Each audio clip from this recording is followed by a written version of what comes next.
The dock was alive that morning. Engines roaring, ropes slapping against polished hulls, the scent of diesel and salt heavy in the air. Gulls screamed overhead as I stepped out of the cab, clutching my small suitcase like it was all I had left. And then I saw them. Before we begin, drop a comment and tell us where are you from and from which city you're watching our videos? And after watching the whole video, don't forget to tell us what would you do in this situation? Be honest, tell me in the comments below. We read every comment. Let's begin. My Uncle Greg stood with his arms folded near the boarding area, surrounded by my cousins and a handful of men in tailored suits. Their laughter carried over the crashing waves. "Well, look who washed up," Greg said with a grin sharp enough to cut glass. "You're here to wave goodbye, not bored, sweetheart." The others chuckled, shaking their heads like it was some kind of family tradition to mock me. My cousin Natalie leaned in, whispering just loud enough. "Guess someone didn't get the memo. This trip's for actual shareholders." My jaw tightened. I'd promised myself I wouldn't react. Not today. Greg glanced at my worn-out blazer and scuffed shoes, his smirk deepening. "Still playing dress-up in your bargain rack wardrobe? Honey, this is a yacht club, not a charity pier." His words hit harder than they should have. Maybe because for years I'd let them. After my father died, Greg had taken over his shipping company, leaving me with nothing but a stack of condolences and an eviction notice. He told everyone I was too emotional to handle business, too soft to survive the real world. And for a while he was right. But not anymore. A deep rumble grew behind me, the sound of a massive engine starting up. Heads turned. Across the dock, a sleek white yacht glided into view, the sunlight bouncing off its chrome edges like fire. Its name, the Seraphine, shimmered in silver letters across the bow. Crew members in navy uniforms lined the deck, crisp and silent. And walking down the ramp was a man in a captain's hat, posture straight, expression calm. The laughter around me faltered. Greg frowned. "What's this? Who's pulling that thing in?" The captain stopped in front of me and removed his cap. "Miss Lily Morgan?" I met his eyes. "That's me." He nodded once, firm and respectful. "Captain Harris, ma'am. Your yacht is fully fueled and prepared. Permission to escort you aboard." The dock fell silent. Greg blinked, his smirk collapsing. "Her what?" The captain didn't even look at him. "Your yacht, ma'am." A stunned murmur spread through the crowd. Natalie let out a small, confused laugh that died in her throat. Greg's business partners exchanged uneasy looks. I took a slow breath, steady, deliberate, then stepped past Greg. "You heard the man." He stumbled forward. "Wait a minute, your yacht? Since when?" I turned slightly, meeting his eyes with a calmness that only comes from knowing the game is already over. "Since the transfer went through last week. You should really pay attention to what you sign when you're celebrating too hard." Greg's face drained of color. "You tricked me." "No," I said softly. "I just stopped letting you trick me." The captain gestured toward the yacht. "Ma'am, your crew is ready." "Thank you," I said, and stepped forward. My heels clicked against the wooden dock, each sound echoing through the silence Greg had left behind. As I reached the ramp, I glanced back. He stood frozen, the powerful uncle who once controlled everything, now looking small and lost. "You always said I didn't belong here," I said, voice calm but cutting. "Maybe you were right. I don't belong with you." Then I turned and walked up the ramp, suitcase in hand, the sunlight catching the gold band on my wrist, the same one Dad had given me before he died, engraved with the words for the one who'll bring it home. The engines roared louder, waves surging beneath us, as the yacht began to move. The dock started shrinking behind me, Greg, Natalie.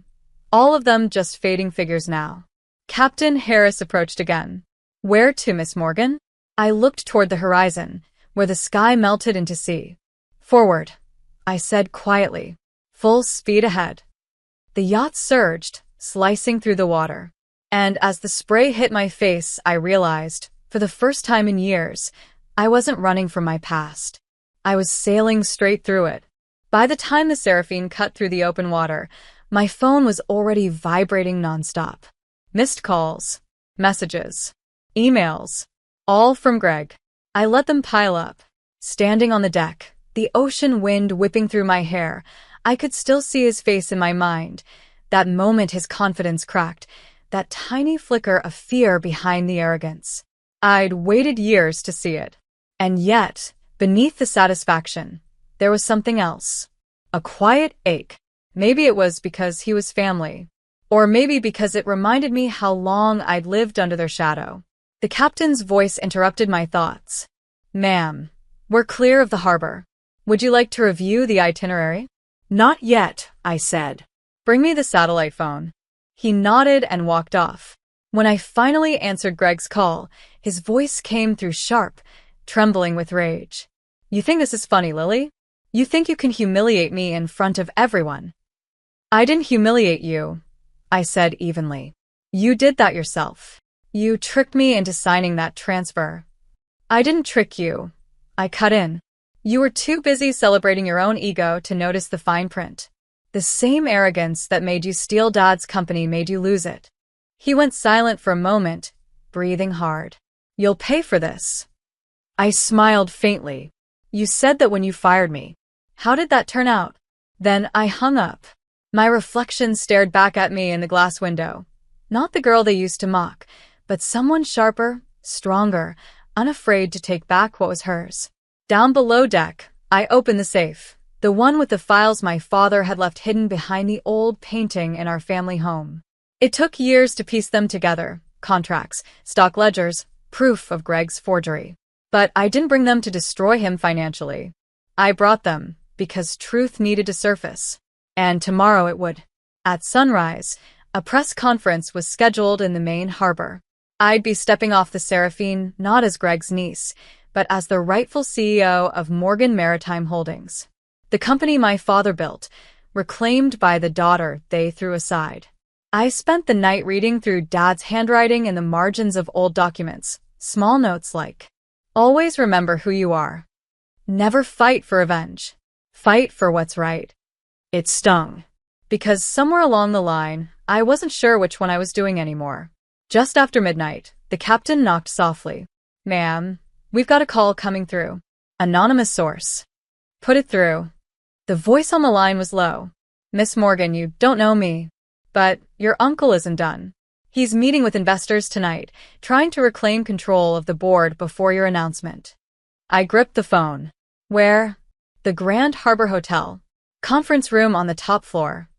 I exhaled slowly, looking out at the dark stretch of water ahead. Greg was predictable, desperate, but predictable. "Change course," I told Captain Harris. "Destination, Grand Harbor." He hesitated only a moment before nodding. "Understood, ma'am." As the Seraphine turned, the city lights began to rise in the distance, sharp, golden, and waiting. My heart thudded, not with fear, but purpose. Tomorrow wasn't just about revenge. It was about closure. And by dawn, Greg would finally understand what it meant to lose everything, the same way he'd made me lose mine. By the time the Seraphine docked at Grand Harbor, the night had given way to a cold, silver dawn. The skyline shimmered in the distance, towers of glass and ambition reflecting a city that never forgave weakness. I walked off the ramp with calm precision, dressed in a tailored navy suit, my hair tied back, my father's wristband hidden beneath the cuff. Captain Harris followed silently until I stopped him at the gate. "Stay here. This part's mine." Inside the hotel, marble floors gleamed under my heels. People in suits passed by, rushing to early meetings, oblivious to the storm that was about to break on the top floor. As the elevator climbed, I rehearsed nothing.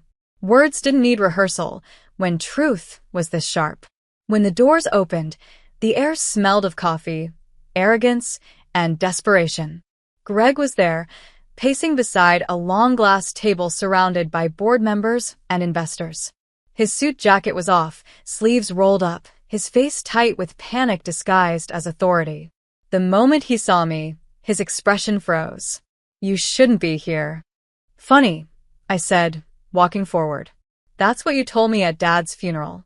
The room fell silent. The board members turned, unsure whether to intervene or watch. I placed a folder on the table, thick, worn, and heavy. Everything you've done to this company. The shell accounts. The false signatures. The deals you made under Dad's name. It's all here. Greg's hand twitched toward the papers. You don't know what you're talking about. Don't, I said, my voice low but firm. You've lied for years, but this time, you signed the truth yourself. A board member, Mr. Alvarez, an older man with a cautious face, leaned forward. Is that correct, Greg? These documents bear your name. Greg's jaw clenched. She manipulated them. She's bitter because her father didn't leave her in charge. I let out a slow breath, steady, deliberate. My father left everything in trust until I turned 30. You were supposed to protect it. Instead, you drained it. You turned his company into your personal playground. He slammed his fist against the table. You think they'll believe you? You're just a kid who used to beg me for an allowance. The words echoed through the room. Arrogant, dismissive, desperate. Perfect. Because in that silence afterward, every eye shifted from me to him. Every investor saw the cracks forming. I reached into my bag and placed a small recorder on the table. Then maybe they'll believe you in your own words. I pressed play. His voice filled the room, slurred from one of his celebration nights. She'll never find out. The papers are already signed. Her name's on them, but she doesn't know what they mean. By the time she does, I'll be untouchable. Greg went pale. His mouth opened, but no words came. Dad trusted you, I said softly. And you made me believe I wasn't enough to carry his name. But I learned. I studied. I built my own team. And while you were busy showing off your yachts and mistresses, I was building something real. Mr. Alvarez stood up. This meeting is over. The board will convene privately. Miss Morgan, you'll be contacted for formal reinstatement procedures. I nodded once, then turned toward Greg. He looked at me, sweat on his forehead, eyes bloodshot, defeated. You wanted power, I said quietly. Now you'll see what it feels like when it's gone. As I walked toward the elevator, I could still hear the muffled voices behind me. Board members talking, Greg pleading, the sound of his empire crumbling. When the door slid shut, I finally exhaled. The city stretched out below, bathed in morning gold. For the first time, the reflection in the glass didn't look like a survivor. It looked like a leader. And as the elevator descended, one thought burned steady in my chest. I hadn't come to destroy him. I'd come to reclaim everything he thought I'd never earn. The next morning broke bright and windless, the kind of morning that felt like it belonged to someone who had fought hard to earn it. The city was awake, headlines already spreading across every finance page and news feed. Morgan Maritime returns to original heir. Greg Morgan under investigation for fraud. I stood at the balcony of my hotel suite, coffee untouched beside me, watching the ocean stretch beyond the horizon. Down below, the Seraphine rocked gently at the private dock, its white hull gleaming beneath the rising sun. The world finally knew the truth, and Greg's empire was falling fast. His accounts frozen, his allies fleeing, his name, once the crown of our family, now dragged through the very mud he used to throw at me. But even with the victory headlines blazing, I didn't feel triumphant. I felt quiet. For years, revenge had been the rhythm of my life. Every decision, every sleepless night, every sacrifice orbiting around the same goal, taking back what was stolen. And now that I had it, all I could think about was Dad's voice. When you win, Lily, make sure it's not hate that's leading you. A soft knock pulled me out of thought. Captain Harris stood in the doorway, cap in hand. Press conference begins in 30 minutes, ma'am. I nodded, slipping on my blazer. Let's go. The harbor was packed. Reporters clustered near the edge of the pier, cameras flashing, microphones stretching forward like reaching hands. Employees, old and new, lined the sides, their faces uncertain but hopeful. As I stepped out of the car, I could almost feel their whispers brushing against the wind. That's her. That's the niece they said was gone. She's back. Captain Harris walked slightly behind me, clearing the path toward the podium set against the dock. The same dock where Greg had once humiliated me. When I reached the microphone, I paused. The crowd hushed. The waves rolled. And for the first time in years, I wasn't trembling. My father, Daniel Morgan, built this company from nothing. I began, voice steady but thick with emotion. He believed in people who worked hard, who earned their place. Somewhere along the way, that legacy was twisted into greed and manipulation. But that ends today.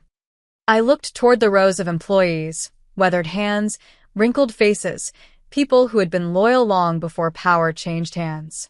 This company was never about yachts, suits, or family names. It was about the people who kept the engines running, the ship sailing, and the lights on. You were the heart, and you still are. Applause rippled through the crowd, hesitant at first, then rising. I caught the faces of men who had worked beside my father, proud, teary-eyed, clapping harder than anyone else. One reporter called out, "Miss Morgan, what about your uncle?" I met her gaze. My uncle will face the consequences of his actions. But this isn't about revenge anymore. It's about rebuilding what was broken, not just the company, but the trust. Flashbulbs exploded like fireworks, but I didn't flinch. For the first time, I felt like I belonged at that dock. Not as the outcast niece, not as the quiet one watching from behind glass, but as the woman steering her own course. Later that afternoon, I walked alone along the pier where it had all begun. The air smelled of salt and memory. I could still hear Greg's laughter from that day, cruel, sharp, echoing. But now, it sounded distant, small. I stopped at the exact spot where he'd said, "You're here to wave goodbye, not board."